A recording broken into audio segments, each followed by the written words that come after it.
Kau ngā ko tutu, tau whatata hai hoa koe ni, ke tau kātanga e Eukarisia, a ki e tau omi ki tau tolu ki he otua, a ngai tau whakaukau mo tau loto, o pelu ki ai, mea katoa pē, tau whakaukau ki ai, ia koe whina ngālo e otua ke whea he tau rea mo tau ngāue.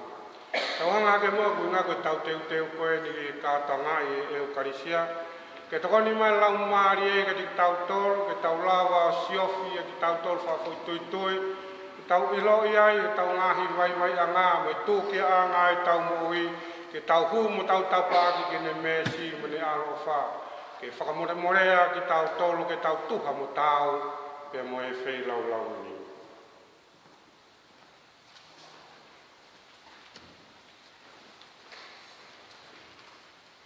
Oh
tau lotu.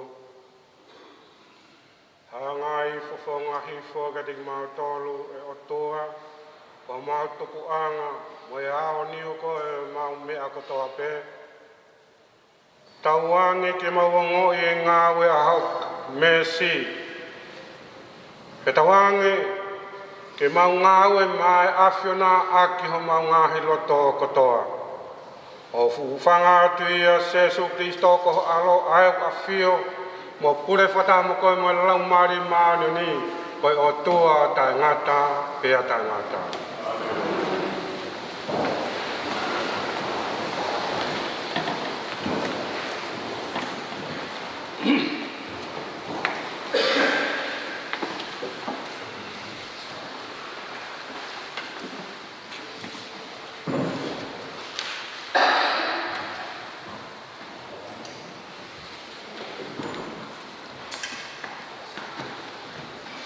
Koe wholokoa, o kutoa ia mea, tohi kuati tui.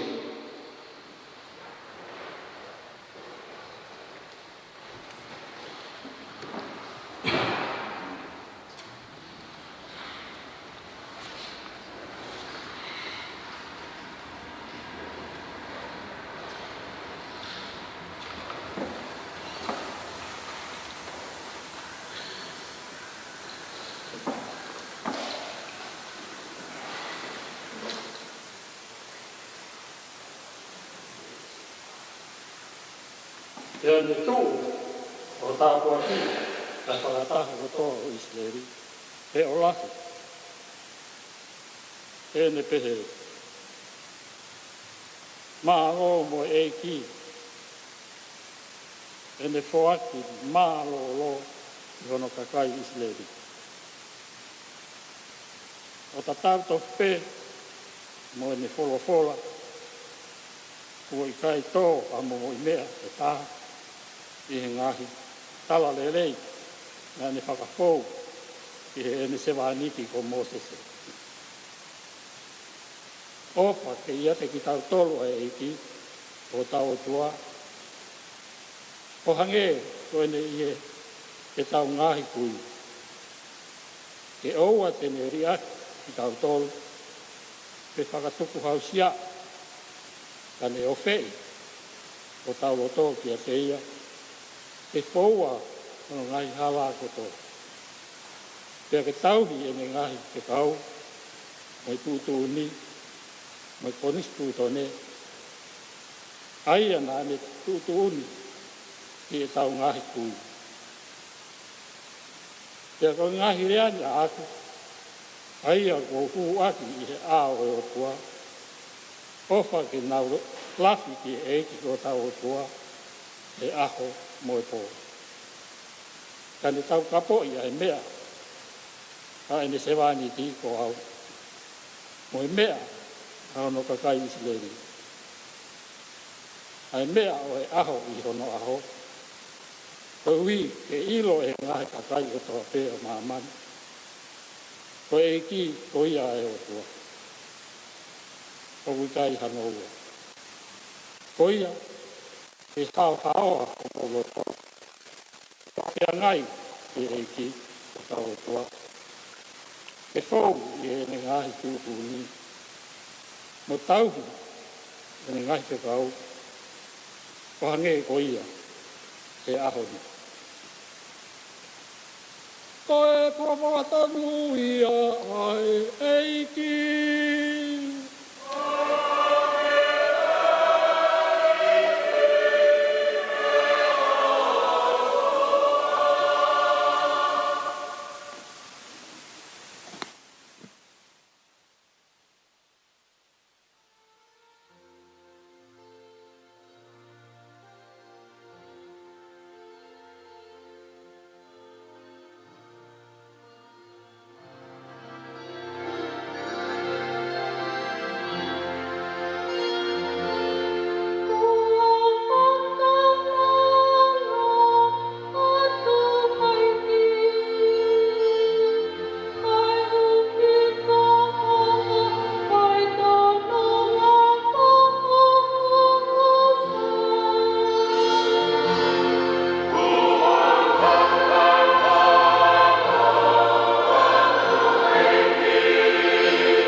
ula ke kakai Filipai vahe whā. Fia maupe ho mauloto koe uhi koe eiki. Kautoi ayatu fia maupe ho mauloto. Kataki maupe ai ngahayanga o kakai te he. Ko vaveni ai liwaki mai ai eiki. Oua te mauloto mo ua ki ha mea. Pufia ho mo ngahi mea katoa pe.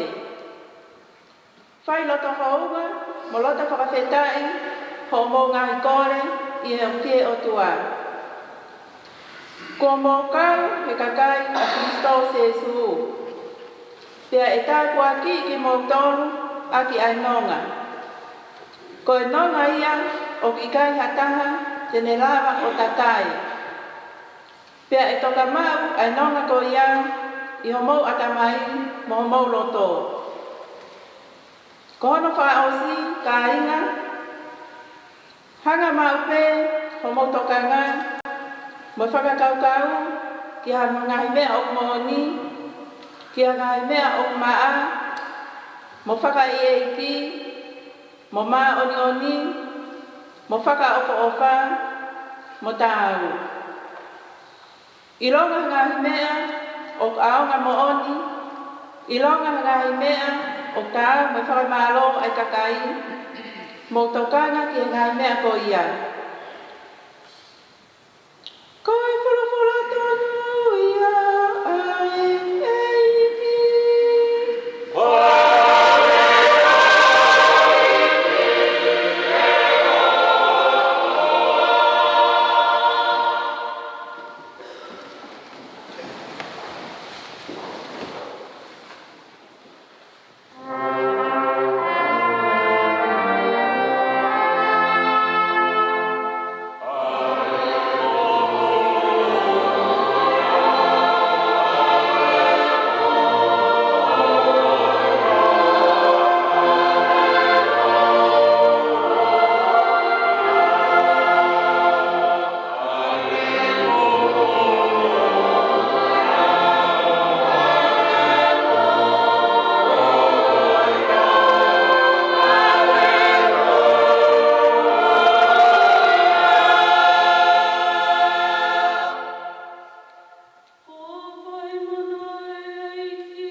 Pea i he hokosia hono hoa, nā ne tokoto hifo aia moe kau apostolo, pea ne pehega te nau tolu, o mātua ki hori te kai e pāsoa koe ni whataha mo ki mō tolu, i he te eki ke hoko e ku mamahi.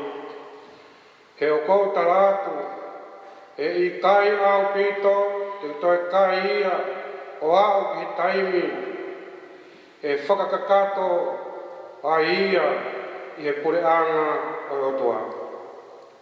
Pea i he ne mau haipu nā ne whai ha whawhetai o ne pehe. To oeni o wahe wahe ke tiki mōtoru. He o kou talatu hiri eni e i kai au pito te winu me he fua o e waine. Kai oua ke hoko mai ai pure anga o tua. Nā ne to o whoki ha fo I mā o ne whawheta mo ne paki. O oangi ke ti nau tolu mo ne pehe. Ko hoku sino en ai au whaki ko uhi ko ki mo tolu. Mo whai eni mo oku whakamanatu. Nā ne to pehe whoki ai pu hiri ai oho mohe o ne pehe. Ko I puni ko I whukawa fo o uia. O ku whaia ki hoku sino aia. O ku riringi ko uhi ko ki mo tolu.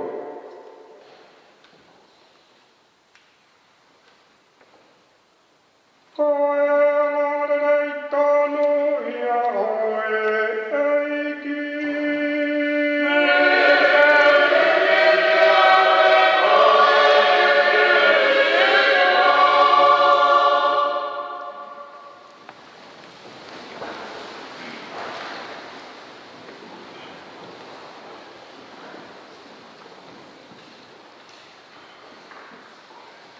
Talu pātia e o to whae na misa e ko istutu. O mau ha whiwhi alahi au pi. E o kātonga I e o karisia pa taha mo ki motor. I ke tau whawhetai mo tau whamama o ke otua. Ko e uhia, ko e whakaivia o ki tau tolu. Ke tau lava o ngā ue. I aha ko toa pē kai tau te whito tau ngā ue. I ne ngau e waine. A hono tokanga I kina, o ne kakai tui. Mo ki nau tolu ko toa pē, tau te whito ki hono whinangalo o mo ula loa I society. Ko e tupu tangata o e alo o tua, ko e uhia, ko e tauanga hala. O ke tauanga hala ku makatu ungai, e tau mawahe mea te ia, o mo ulaloa e tau mo ui. Ko e haere mai ai o toa tuk tangata, ke whakafoki mai ki tau tolu. I he ne tākanga, mo ilo I e whinangalo e o toa e tau atamai mo tau rot, ke tau wheia ano whinangalo. Te mau whatonga I anai he hoko ko e misawa a ke taimi tapu. Ko e ngongo rei koni na ulau atu. Ka kato ai whakarea koe oe consecration ke kono whakatopu tapui. Ai sino mo taa koe o eiki ke tautari. Ka kato kato I he ngongo rei koni na utoki lau atu. Ka pau na ke whanau. O uasi ai e konga konu he. To'o ai mā koe ni mo kai. Ko hoku sino ia, ai ai tukuange, mo kaluse whai, mo mamahi, ko hi, ko hai, ko ngā ko ki mauto, ko tauto.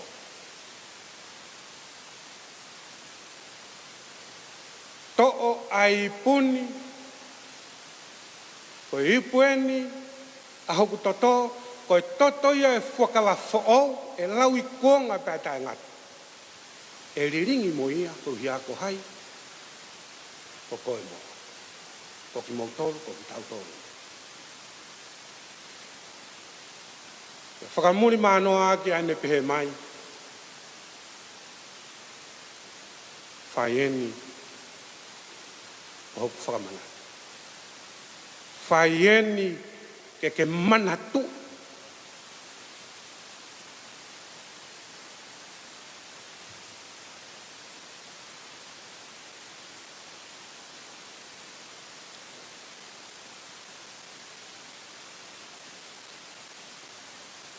Ke mantu ia. E karisia ani o katanga. Faien ke manatu ia. Foi rea ko ia ko manatu.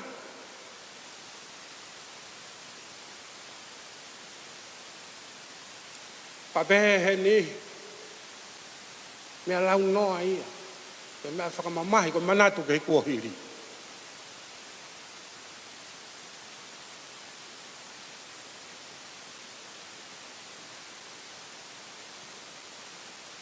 Karea, i rea kau palangi o pehe. Home sweet home.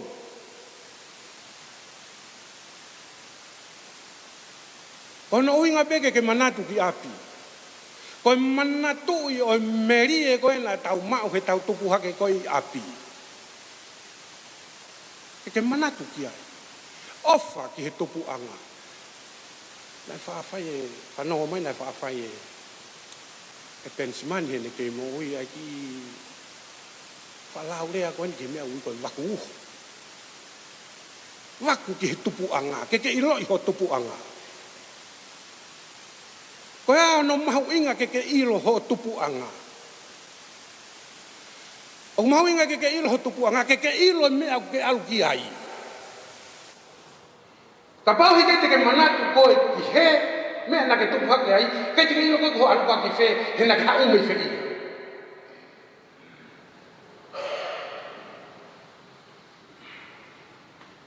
Te tau ilo ho tau mua kunga ko ilo al feitu na tau mawahe mai mea, na tau hau mea. Pea koe toki me whakarolong mai ko ap.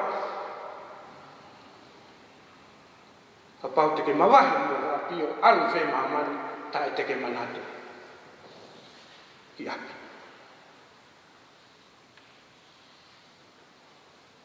Koe more pe manatu ia koe. Fai mo fua ki toke more a ofa. Fai mo fua ke more a whakaapa-apa. Fai mo fua ke more a uni le rei le o hake koe. Fai mo fua e ke more.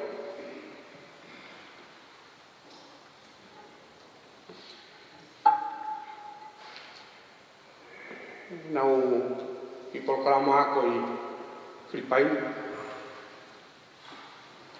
Ko mea lahi au pito o kuhoko ai. Ai whuilea koe ni kuna whangai koe alumni, koe ex-students, alumni. Ai a koe whutau wa koe whiha ia na ka koristutu, koe ki na pena tu ex-students, na pena tu alumni. Koe homecoming. Koe whoki mai o ngai koristutu ku, mei he ngai wheitu koto ape, na nau wako henu ka nau o whalapa na ngahi ako po nau ngau, baka nau whoki mai, o hoko mau beni ako, kādo ngahi tahai a ngahi api ako katolika, i Filipaini, koe alumni te. Koe whoki mai pa aku tānaki, ai lau miliona i. Ke whakarere aki ai ako rorotonga. I he homecoming koe, ai kau, koristutu.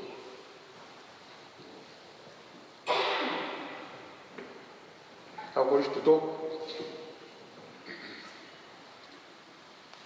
Tai milahi maru tau, ngoi o sia, e tāpara sia tau ngoi, he tau o ngona i mea koe ni koe. Tānak pāng, taku i lau, tokoni ki koe, tau whakarea, ki apia koe ni, ne ako i ai, tau mo tolu, a hapu kua. Ia pia ko koe ni. Ne ki whakarika mai aha mama ke ku whakakau-kau, ke u ilo i au, pia ke u mo ui o whakatatau, ki he aku na u whai.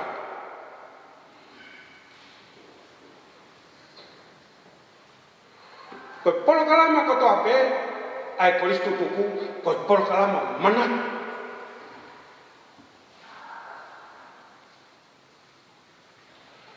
Pea kuhanga he manatu ko ni o whakafoki ki tau tolo, tau whakakau mo tau roto, ke he apia ko nai o haki ai ki tau.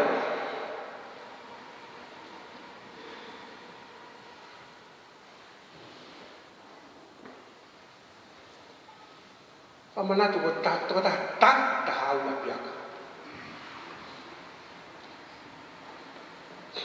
Oke, tua tu koe ni.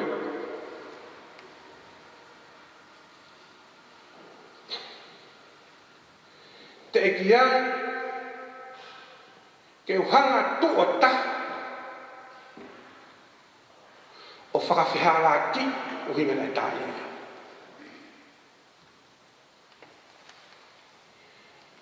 Ke hinga na pia piako, koe tae rahi au tau o mau au. Ka pau na ke ia e whakaki tā koe ni, mahalo o kukai ko awe te tua tuhe. Mahalo na kou ki hua tau haa kou pula ha whetu. Koe taha ia mea o manatu taha ki ai, pako nofo pia ori kia. Ko tā ia hipu rea ko koe ko pereto. Koe hola ni ngau ni ua. Koe tā koe ni ka pau na koe tā ni murini e pehe ria koe tā whaware hoki. He nai kaka pere tohe ki se tamai ke upunau, kaka ia ki se. O tuhu ai o puna me iai mo whetā. Koe ne tōko ki raro mo pato o whetā. Whahinga matariri, whahinga ito. Te ke unofo au pau pehe. Nai ha. Pe o ko. O me ka pau na ke uhora au ia i he. Ngai mo ua. Kei ki tāi pe. Kau tui au mo taktaha pe mo tōre whanki manatu pehe. Ke api ako. Ka koe manatu ia koko uhinga me koe ai ki. Whai heni ke manatu ia i au. Koe tau tō mai ki muri ni e tau hoko ke korisi kukuku. O koe whanki mea o tau whai ke tau manatu ki he korisi. Ke whakafoke tau manatu ke api ako. Pea ame ai ho tau iwi. Ke tokoni ia ke api ako koe. Whai ai ho tau teu i o tau hange ai. Ko tangati me whini koe o ke sio mai mua kusua koe.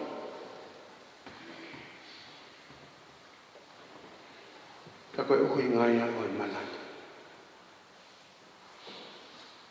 O ku tonu ia ke tau manatu. He koe nu whekau i e sesu. Whakahoko e wau koe ni. Tā ki e mā, tā ki pe moe waine, hoko ia ko kusinga mo tāta. Pe mo kā ia, pe mo mo ia. Pe tau whai pe he, ke mauha, ke mo manatui. Lau.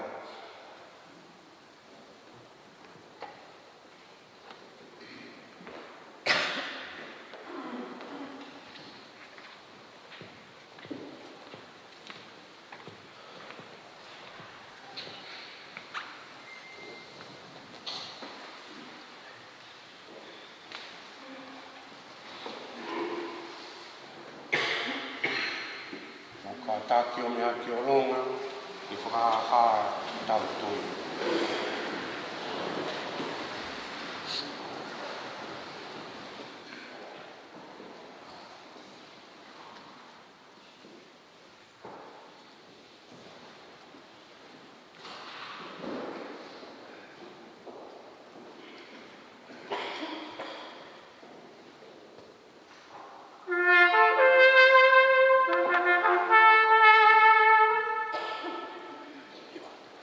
Ogu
tai.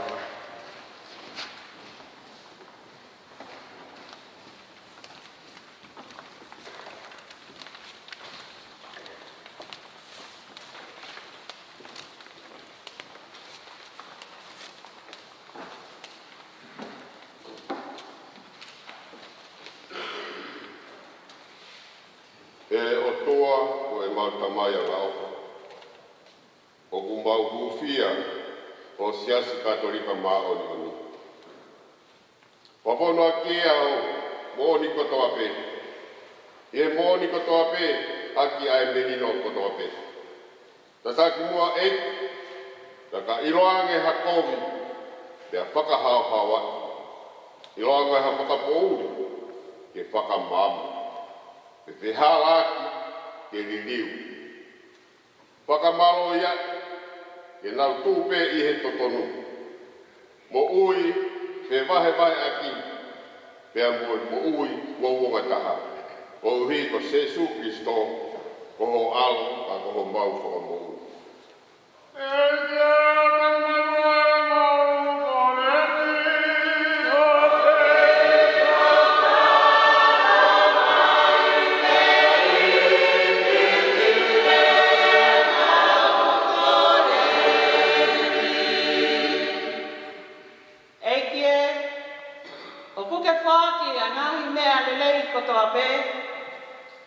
Ai ngeia whanganatula mo e whakaofa-ofa o e whonuanu.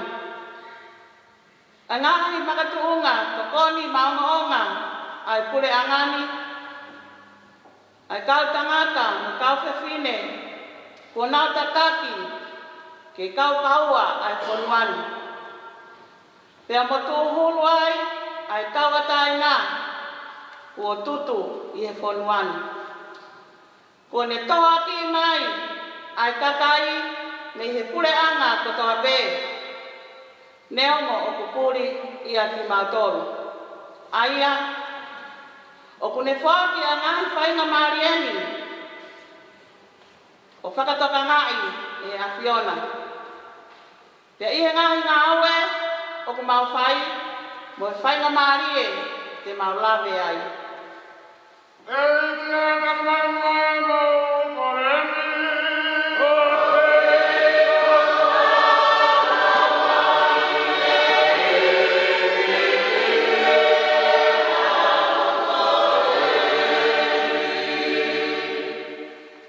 Mau whakamalo atu, i tāpua koe whaamiri, me kau ngā mea he whiohi, whetaki ni mai, pia moe ofa o kune aki lotoa ki mautolu. Iho o whaaki, ko whakawhau mai i ngai mo ui ko e ni. O tupule kina, mo whakalaka ai, pe mo ui e mau ngai kui, e mau mātua, aho mau whangatoko wā, tua whawhine, moi tuonga ane. A e mau whanau, moi makapuna. Aho mau ngai hoa o whaanga. Aho mau ngai kau ngā ngawe. Pea pehe ki ho mau ngai kau ngā ko, moi kau whai ako. O tau te whito, i o mau apiako, o takui lau. Whakawhon ki mau tolu ake o merino. Ke mau kei hoko se ini ai pe, ai whiako a kini. Ke ilo ai, ko whanau kotoa pe ki mau tolu ai a Fiona.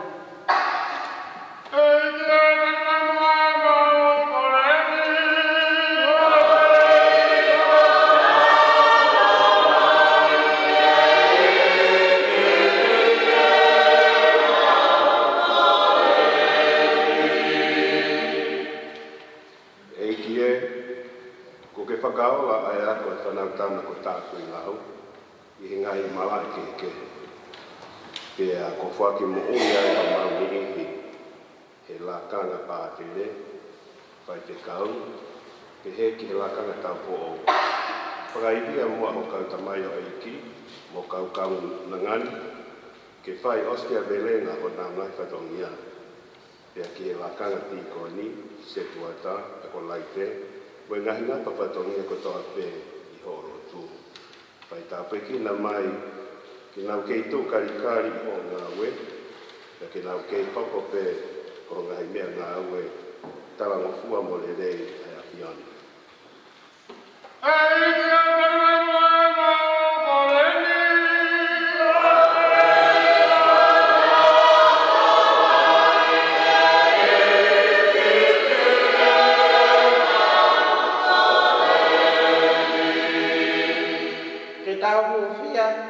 Tutuku. O ku mau whakamalo atu, I whainga maarie, ke mau kawai, o no whakawheta ia, a e tau, e whangu furu maa walo, o no whuatuu, o e apiako ko tāku I lau, I ho mau ki I whanua ko tonga. A whio mai, ki e kaweinga ngā aue, o ku teo, mo palani ki ai, ai whanau koris tutuku.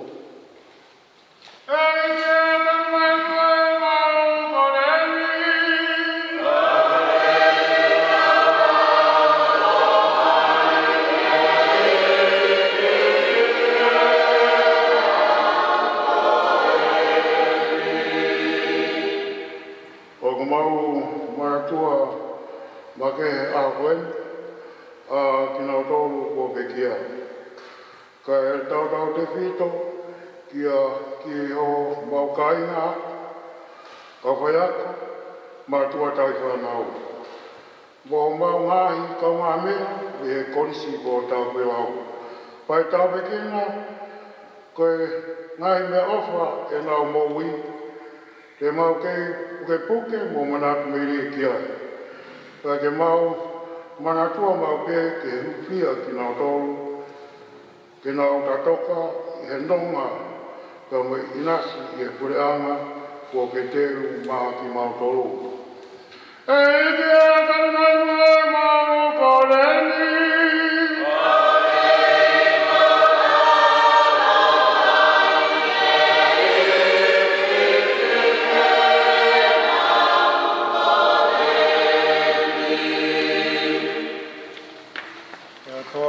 Tamai arere a whina koe ni a ni hio mau mai whi mao. Te kākia tia ki a whina. E ki whāua e mau kore ni. I ho tamai o whangātu I a Kristo ko aro kā ko mau e ki.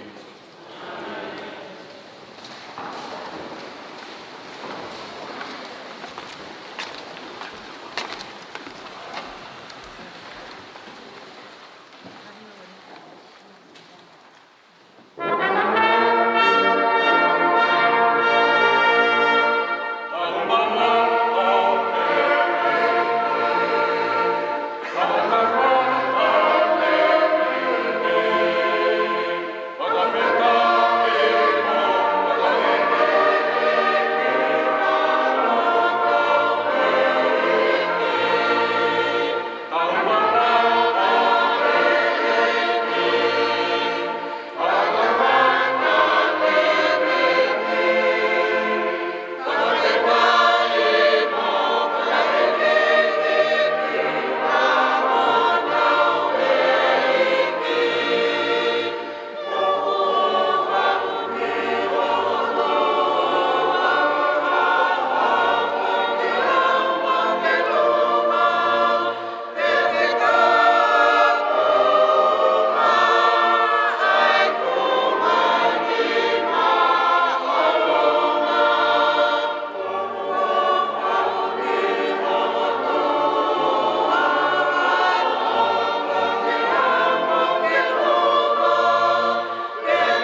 Look with favor on our supplications, O Lord, and in your kindness accept these your servants' offerings, that what each has offered to the honor of your name may serve the salvation of all through Christ our Lord.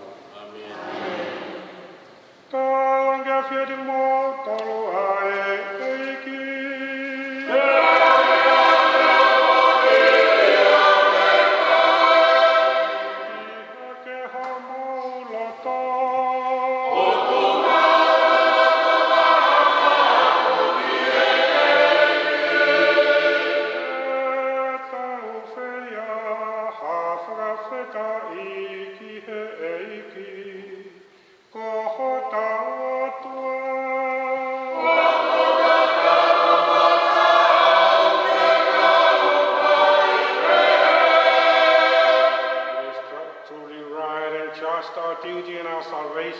Always and everywhere to give you thanks, Father most holy, through your beloved Son, Jesus Christ, the Word through whom you made all things, whom you sent as our Savior and Redeemer, incarnate by the Holy Spirit and born of the Virgin. Fulfilling your will and gaining for you a holy people, he stretched out his hands as he endured his passion so as to break the bonds of death and manifest the resurrection. And so, with the angels and all the saints, we declare your glory as with one voice we acclaim. Oh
that they may become for us the body and blood of our Lord Jesus Christ.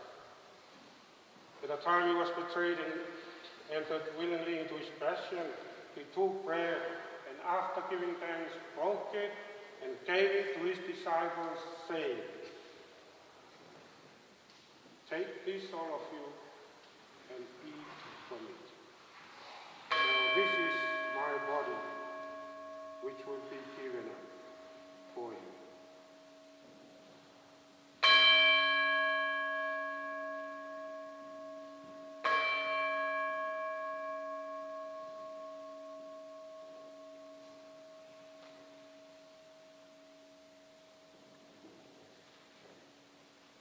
In a similar way, when supper was ended, he took the chalice, and once more giving thanks, gave it to his disciples, saying, "Take this, all of you, and drink from it, for this is the chalice of my blood, the blood of the new and eternal covenant. It will be shed for you and for all, so that sins may be forgiven." Fai eni mo ku whakamanatu.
By the Holy Spirit. Remember, Lord, your church is spread throughout the world, and bring here to the fullness of charity together with Francis our Pope, Cardinal Murphy our Bishop, Anthony Fisher, and all the clergy. Remember also our brothers and sisters who have fallen asleep in the hope of the resurrection, and all who have died in your mercy. Welcome them into the light of your face. Have mercy on us all, we pray, that with the Blessed Virgin Mary, Mother of God, with the Blessed Joseph, your spouse, with the blessed apostles and all the saints who have pleased you throughout the ages, we may merit to be co-heirs to eternal life, and may praise and glorify you through your Son, Jesus Christ.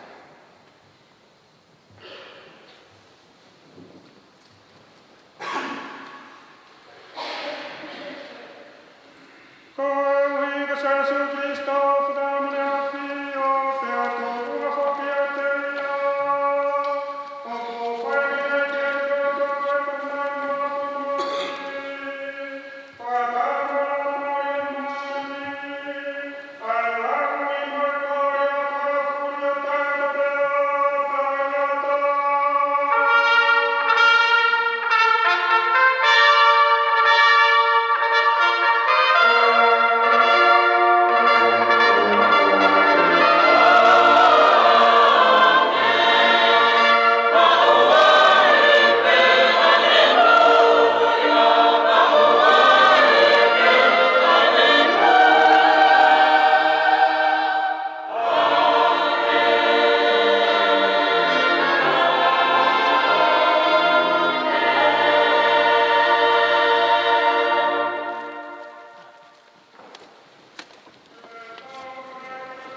tau lotu.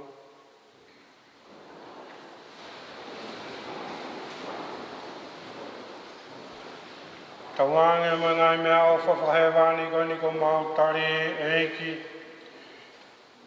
Ke no fo ia i o maungahi atamai mo maungahi loto. Ke hoko ai ni ngau e te ki mautoro.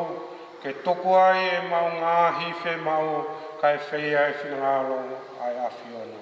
O whangautia Kristoko aro kako mawaiki. Ki mua e tau tapuak whakausi. Fie hapito ke ato e whakamahalo rah. Kristutuk. E lawa re reo tau misa. Fia ko mo kau whata, teu, sia. Mahalo ko kau whata mo kau ahi mai. Me Amerika Australia. Me Amerika New Zealand mo tonga. Mahalo kau eni he misa ofa mon teu ia hiva. Ko ai matunga ate fa malo. Nei foke lawa sangata Costino nani pehe. He who sings praise twice. Ko ia ku hiva liunga ua a ene lotu ana. Pa toki whakarerei mai ki mui to taha nani pehe. Tonu ke ua pehe ata atape ko ia ku hiva kai pehe. He who sings well. Ko ia o ku hiva rerei, o ku riunga ua ne lotu mo ni tāpu aki. Pea ne nai ko ki parala ai mea i wheta. Tā koe ko tō taha ia e kau hiva. Taha e kau hiva, i ange ki. Ko ia whe maua pito pe ia he tau hiva ki eki. Ke hiwa ke more. Hiwa ke ongoi holo toka ifo ni hao ki tua. Ka pau te ke hiwa noa ia, hiwa tai ongoi, wa tunga e palalai ni hao ki tua. Ko whalahea tuka motoro mo e te teo e ngahi polokalama ko toa pe ko e teu atu ki ai he toenga ahon, wa ke ai fiaf. Tawangi te kau e ki a te tau tolu, mo tau ngau e whai. Koai ha mea au whe mea ki ai e Presteni.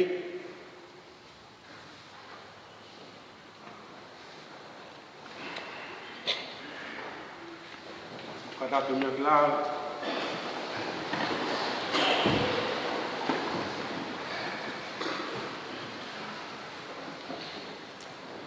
Malo ko pate. Pare.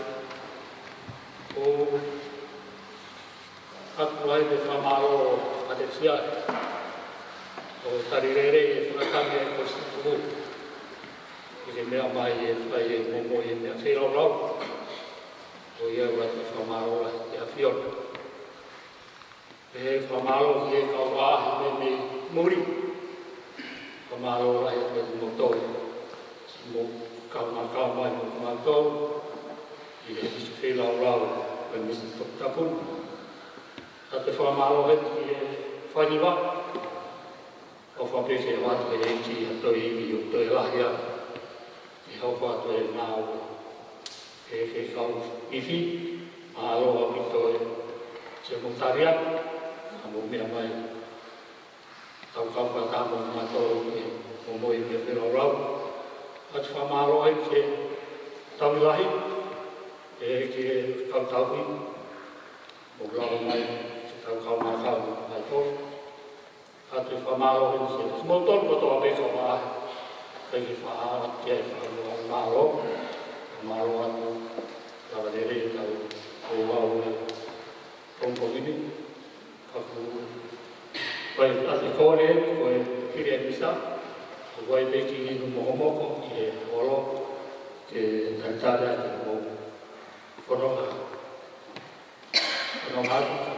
Ia mai a e whia, ke whakakato e tau whatongia ko ia ko ia e ato e whamalo o e tagamanua ko te motoro o ko e mo maa a whewhia e rei a whio lele whio whanu anai ko ia e malo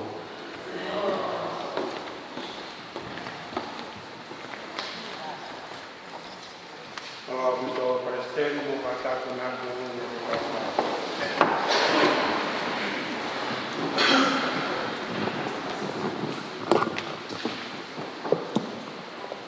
Tawangga fiadeng mo tolo ai eiki.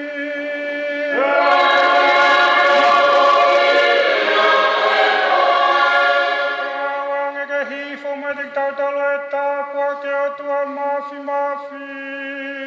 Koe tamai malo melang Maria oni.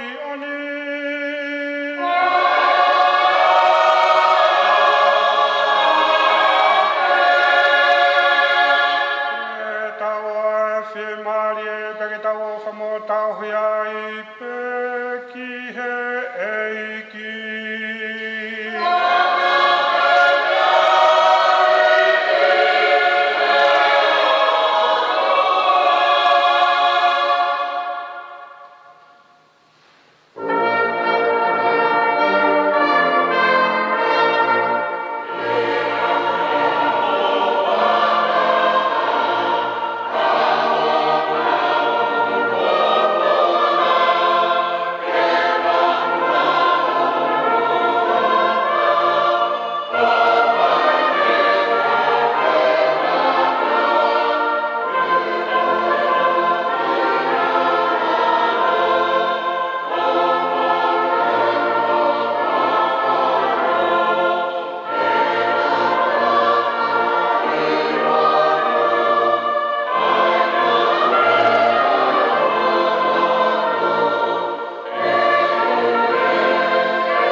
Thank you.